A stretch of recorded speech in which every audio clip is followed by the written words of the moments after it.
According to the Ruderman White Paper on Media Coverage of Law Enforcement Use of Force and Disability, a study analyzing 3 years of U.S. media coverage of cases of police violence, quote, disabled individuals make up 1/3 to half of all people killed by law enforcement officers, and disabled individuals make up the majority of those killed in use of force cases that attract widespread attention, end quote.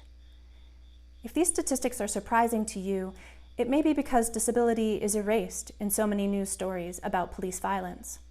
While you've probably heard about Eric Garner, Freddie Gray, and Sandra Bland, did you know that they were all disabled?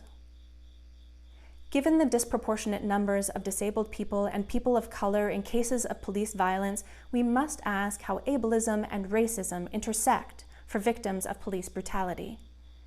As David M. Perry and Lawrence Carter Long, the authors of the Ruderman White Paper, note, quote, when we leave disability out of the conversation or only consider it as an individual medical problem, we miss the ways in which disability intersects with other factors that often lead to police violence.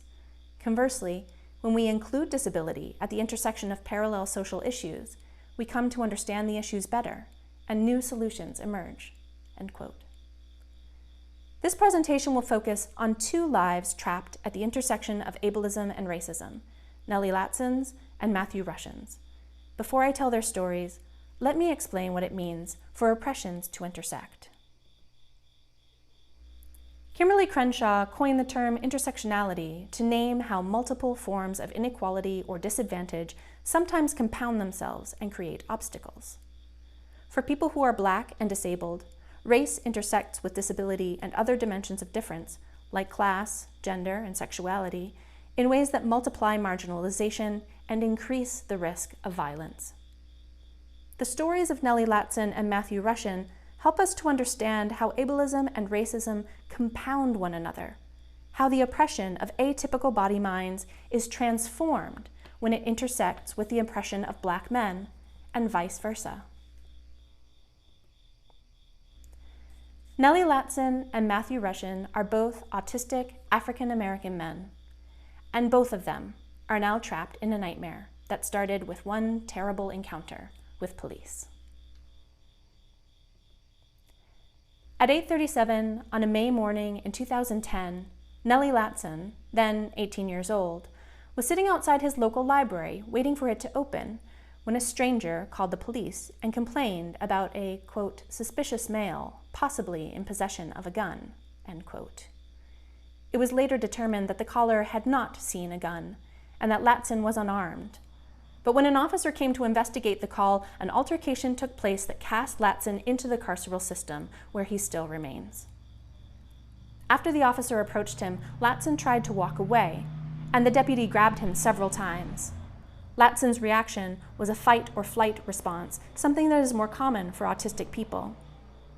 The officer took Latson's reaction as noncompliance and tried to arrest him. Latson fought.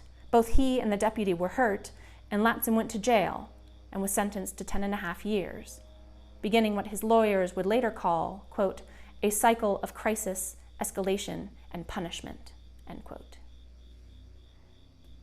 As the ARC noted in their 2020 demand for Nellie Latson's full pardon, quote, while behind bars, Latson was subjected to mistreatment and abuse for behaviors connected to his disability, including long periods of solitary confinement. One stretch was over 100 days long, taser shocks, and the use of a full-body restraint chair that did not allow him to move, eat, or relieve himself for hours on end. Latson was granted a conditional pardon by then-Governor Terry McAuliffe in 2015. It allowed him to move from prison to less restrictive facilities, but the conditions of that pardon, in effect until 2025, mean that Latson remains under supervision by criminal justice authorities and experiences the constant threat of reincarceration. Any misinterpreted behavior by Latson, who also now lives with mental health disabilities due to his traumatic experiences with law enforcement and correctional officers, could send the 28-year-old back to prison, resetting the cruel cycle. Today, Latson lives in a residential program where every part of his life is supervised. In the words of his mom, Lisa Alexander, quote, his life was snuffed out. Although he is still alive, it was taken away from him. According to his lawyers, Latson now lives with, quote, heightened fear and reactivity in challenging interpersonal situations, and he is hypervigilant to signs of danger, end quote. Matthew Rushin's story follows a similar trajectory. In January of 2019, Rushin, then 19, and a mechanical engineering student at Old Dominion University, went to pick up pastries for his family in a rainstorm. He clipped another car with his in a parking lot, panicked, and left the scene. After driving and breathing to calm himself, Rushin, who also has ADHD and anxiety and had suffered a traumatic brain injury in another car accident almost exactly 2 years prior, made a U-turn to go back to the parking lot. But then he lost control of his vehicle and crashed headlong into another car, grievously injuring the driver.